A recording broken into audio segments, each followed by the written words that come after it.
The Inchcape Rock by James Baldwin. In the North Sea there is a great rock called the Inchcape Rock. It is 12 miles from any land, and is covered most of the time with water. Many boats and ships have been wrecked on that rock, for it is so near the top of the water that no vessel can sail over it without striking it. More than 100 years ago there lived not far away a kind-hearted man who was called the Abbot of Aberbrothock. "It is a pity," he said, "that so many brave sailors should lose their lives on that hidden rock," so the abbot caused a buoy to be fastened to the rock. The buoy floated back and forth in the shallow water. A strong chain kept it from floating away. On the top of the buoy the abbot placed a bell, and when the waves dashed against it, the bell would ring out loud and clear. Sailors, now, were no longer afraid to cross the sea at that place. When they heard the bell ringing, they knew just where the rock was, and they steered their vessels around it. "God bless the good Abbot of Aberbrothock," they all said. One calm summer day, a ship with a black flag happened to sail not far from the Inchcape Rock. The ship belonged to a sea robber called Ralph the Rover, and she was a terror to all honest people both on sea and shore.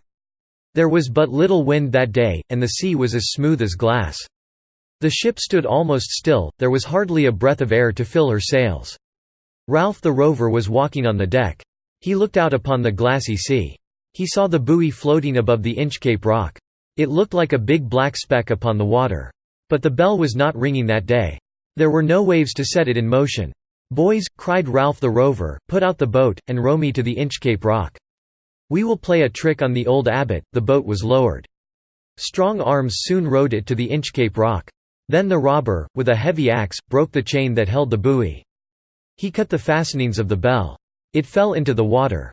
There was a gurgling sound as it sank out of sight. "The next one that comes this way will not bless the abbot," said Ralph the Rover. Soon a breeze sprang up, and the black ship sailed away. The sea robber laughed as he looked back and saw that there was nothing to mark the place of the hidden rock. For many days, Ralph the Rover scoured the seas, and many were the ships that he plundered. At last he chanced to sail back toward the place from which he had started. The wind had blown hard all day. The waves rolled high. The ship was moving swiftly.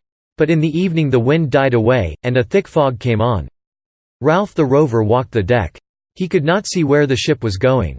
"If the fog would only clear away," he said. "I thought I heard the roar of breakers," said the pilot. "We must be near the shore, I cannot tell," said Ralph the Rover, "but I think we are not far from the Inchcape Rock.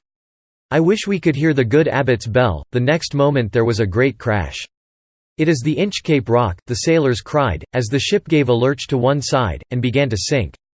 "Oh, what a wretch am I," cried Ralph the Rover. "This is what comes of the joke that I played on the good abbot." What was it that he heard as the waves rushed over him? Was it the abbot's bell, ringing for him far down at the bottom of the sea?